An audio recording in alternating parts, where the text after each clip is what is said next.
turabaramukije cyane turabahaye mwiriwe canke mwaramutse bivanye naho muherereye kuri micro muri kumwe na Ange Charlene hama tukaba turi kuri Peace International TV tukaba turi mu kiganiro kiryoshe cyane uno munsi rero ndabatuye dufise umutumire umuntu yubaha Imana kundi Imana senga guys no munsi muraza kwishima cyane tukaba dufise umutumire rero uno munsi arashobora kutwidondora muramwibwira sishobora kumuvuga mu izina bien sûr arakuze arivugira karibu cyane mutumire wacu turaguhaye mwiriwe karibu gose mashobora kutwidondora Yes ashimwe cyane uko dukurikirana nitwa Innocent yiwizi ndakijijwe narakiriye Yesu nk'umwami n'umukiza mu buzima bwanje ndubatse umudamu nkunda cyane twa Evangeliste Simene ni yiwizi n'abana babiri umwe twa Queen Esther undi ni Joshua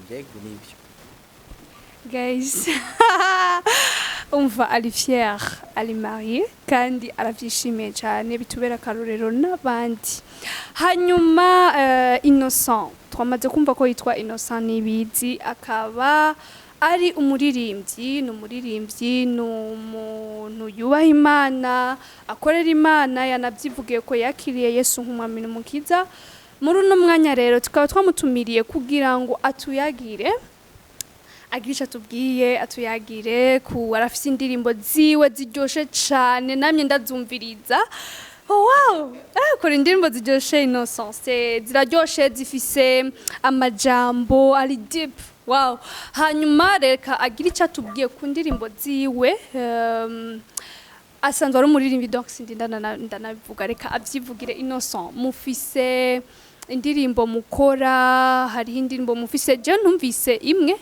canke zibiri mbe hari izindi mwamufise mukora indirimbo mugira ico mutubwiye ku ndirimbo zanyu indirimbo mfise ubundi ni indirimbo zitanu ariho sinkifise ubwoba Yesu ndaje ishimwe ni rya Yesu bona Yesu hamwe na ingoma ziwe izo ndirimbo zitatu muri zo niyandikiye bwanje izindi nazo nizo twaririmba amalouange ku rushengero hamizo zitatu ni Intahe y'ubuzima bwanje.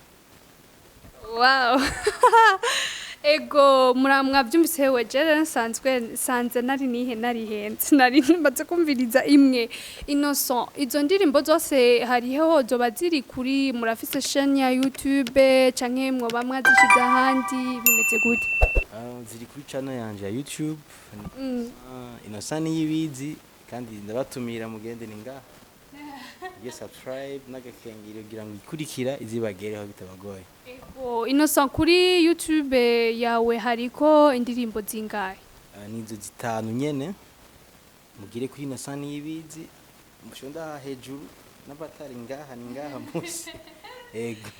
Ego mwavyumvise kuraba indirimbo ziwe ndabatumiriye cyane kuziraba ni indirimbo ziryoshe jewe numvirije imwe muri zo iyo singifise ubwoba iraryoshe vraiment kubona umuntu yubaha Imana aririmbira Imana wow biraryoshe ni indirimbo iryoshe cyane mwavyumvise ni kuri chaîne yiwe ya YouTube ni Innocent nibizi ego hanyuma Innocent à part yo kuririmba hari ibindi bintu mufise mukora à part yo kuririmba guhimbaza Imana kazi kamisi yose ndi umufundi ndafise akantu nuguriye gatonya kitwa Construction Plus ndakugene kuri page ya Facebook karibu mudukurikirane ibyo dukora twimba amazi hama tukanayabashikiriza bitabagoye.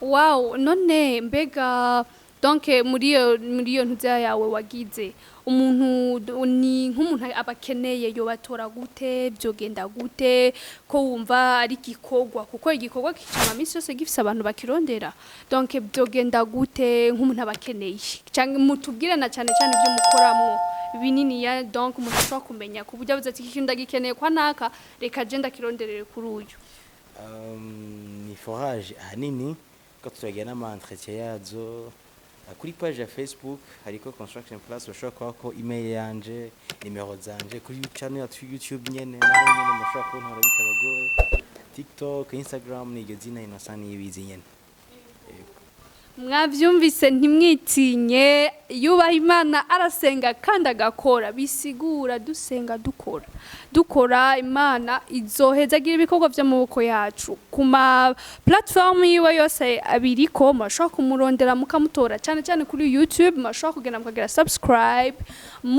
mutora ko haba mukaraba indirimbo ziryoshe cyane mugakomeza guhezagirwa hanyuma Innocent afise ikibazo kimwe gusa wanashima ushaka cyo turangiza ni kibazo kimwe gusa kandi nakantu ushaka nyene dukorera urashaka kutubwira bon jewe reka basi jewe banze umpezagire ko tegeza kubanza kwiherako umpezagire mu ndirimbo singifise ubwoba utugirire akantu gatoya akapela okay ni ntaye ubuzima bwanje nkuko nababwiye itangura kuva nkiri muto havuga ubuntu bwa Yesu n'ingene mbayeho no munsi natanga mvuga ati kuva kera nkiri muto Yesu yagenda nkunda ntabibereye none mbayeho kubw'ubuntu bwiwe urukundo rwiwe n'urwagaheta mwami Yesu mvuga iki Yesu ni ntango n'iherezo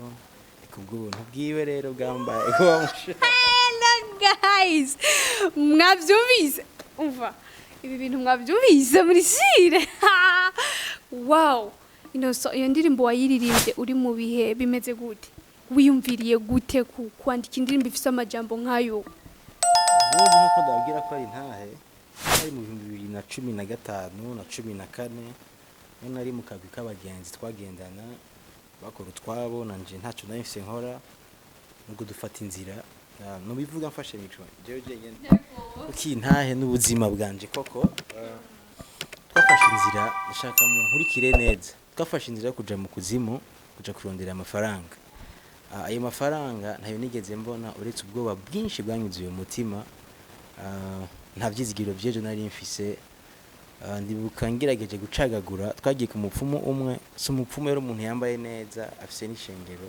anasengesha hama aratubwira ati birabaha amafaranga ariko birasaba ko mugira engagement hari sacrifice na ntonya mutanga uwo mwanya nyene bagenzi banje baratanze imba majana hafi amajana 5 cekata amafaranga nari mfise ntayo nigeze ntanga ariko jewe naravyizera cyane ndavyizeye cyane ahera imisi nkine hama wa muntu ndagaruka ndamubwira ati je nashoboye kubona umuntu ako ntashobora gukorako arambwira ngo wowe biragukunda kura byizera cyane ba bagenzi bantangura gucanamwo bo bakaza batambariye nanje nkagenda ntababariye wa mpapa arabona ko namaze kubigeramwo je ko bikeneye ko ngira engagement na ntonya anu 5,000 5000 y'amarundi narayarondeye hafi indwi zitatu hafi ukwezi ndayabura akubwara ubuntu bw'Imana ngira ubwoba bwinshi nka gusubirayo kugira ngo bitaza kuntwara ko byari maze kunsaba amaraso ndavyima binsaba jewe ndabima bansaba 5,000 kugira ngo nshobore kugira engagement bigire access ku buzima bwanje maze gusubira inyuma mpura n'umugabo yaravuye muri Afrika y'Epfo yitwa Jackson aransaba ati ndamubwiye ibibazo mfise arambwiye ndafise umupfumu wanje we bakuzurira umuntu yapfuye umuzimu amaze nk'imyaka 5 azameze uko nyene niwe wakuzanira amafaranga akazara yakuzanira mukagiranira contrat nawe aza amasa 9 z'ijoro numva ko biteye ubwoba ariko ko sinari nyene amafaranga ndavyemera ashambwiye ati ngo ariko ejo mu gitondo imbere yuko tugenda kuri uwo mupfumu tuzogenda ahantu kuri Kenze uri Bubanza ahantu hari eglise ya Shalom Ministry irango n'umukozi w'Imana yitwa Apostle Simon mwe tuzogutwarayo Yesu atayaguhaye neza ndagutwarayo nari nisanzwe nzi neza ko ibintu bya Yesu biteba bivanye nuko byumvira byacu tumeze nari nzi ko iby'Imana biteba ndamwemerera kugira ngo ntava ayanka kunjana haha turajayo uwo munsi ya 28 December 2015 hana kimwe cyagize kinshikako aranyinginga ati ku munsi kurikira muvyeyi wanje mwe mazokora turakwinze neje tugaruka dusubireyo n'ivyanka ndakujwara kuri wa mupfumu ndashikayo hari 29 December 2015 sazi neza gatondo umukozi w'Imana twaye mu salon iwiwe aranshingira Intahe y'ubuzima bwiwe bwose arangije arambarira ati ndashobora kugusengera ndamwemereye sinibuka ukuntu nakaguye nibuka ukuntu navyutse nari munini nsumba no ngaha numva amahoro mu mutima abandi abisha amaso ntibashobora kubona ivyo je numva numva itekane umutima bwabo buba bwose bwagiye. Ndava ngaho umwaka wa 2016 2017 ndonda cyane Yesu ariko arampingura, numva mfise assurance y'ubuzima bwaba bwose bwarampezemo. Iyo ndirimbo itangura kuririmba muri je uko nyene uko hama naye amafaranga nari nagiye kurondera hariya le 31 muri veille y'iryo joro tuca tuja muri 2016 ijambo ry'Imana rinza ko rice mvugishwa w'Imana arambira ngo ndabona amafaranga menshi agukurikira kandi mu madolari. Ndashinga intaho no munsi ko amafaranga nayabonye Yesu yarayampaye koko.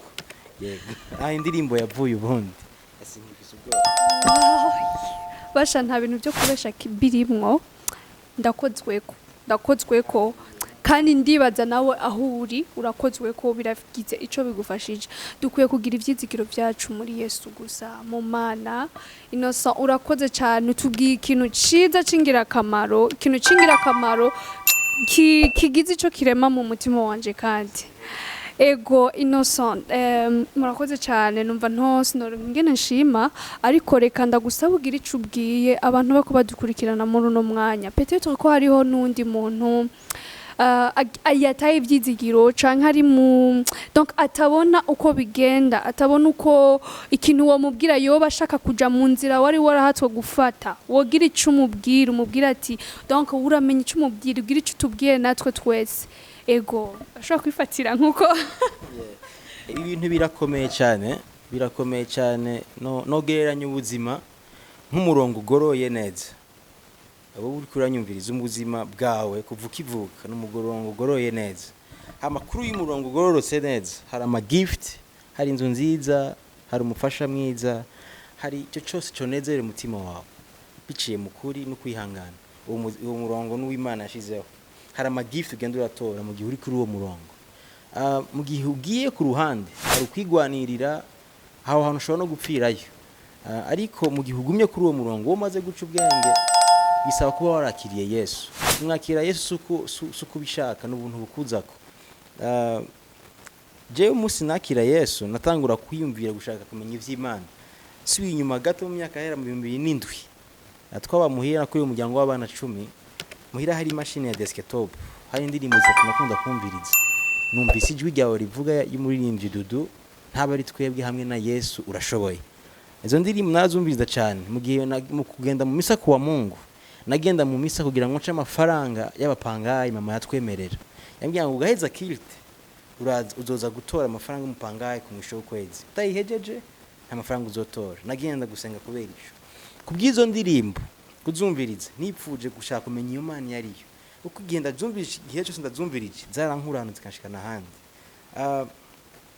Ndabatumira kumviriza indirimbo ibintu wimenyereze guhindura ivyo wiyumvira, wimenyereze guhindura abo muvugana, wimenyereze kumviriza ibintu bigujana mu kumenya Imana. Uko mu Mana honyine muri Yesu niho honyine hari ubuzima busagutse. No bakarero gatonya imodoka ibiguze irasaba insurance. Insurance yiguze iyo ugize accident imodoka ikahera baraguha iyindi. Igonze gatonya baragukoreshereza, nta stress ugira muri ivyo. Ariko mu gihe ugonze mon cher atasi nasufise uraruha ugasanga uraruha cyane. N'ubu buzima uyu tubonesha amaso ni pica biri mu isi y'imhemu. Ubuzima bwawe urakeneye assurance y'ijuru, urakeneye Yesu, uvyemera utavyemera urakeneye umwami Yesu kugira ngo ugire assurance y'ivyizigiro byejo n'ubwibihe bidashira. Yego nico numva no batumirira kugira ngo mugire assurance y'ubuzima. Wow, merci beaucoup Innocent Nibizi, urakoze cyane. Ikiganiro kikaba kigira kirangirire ngaha, ariko ndumva umenga ntitwoheza akaryoshe ntigahora mu itama, ariko ni ikiganiro kiryoshe. Wowe uri kuratwumviriza, Imana igufashe kandi umenye yuko ivyizigiro byacu bikwiye kuba mu Mana gusa. Intahe twayumvise. Nimwibagire kugira subscribe kuri chaîne ya YouTube ya Innocent Nibizi no kuri chaîne ya Peace International TV. Mukomeze kuronka ibiganiro bikurikira tuzoza turanakora. Murakoze cyane. Ciao ciao, ndabakunda guys.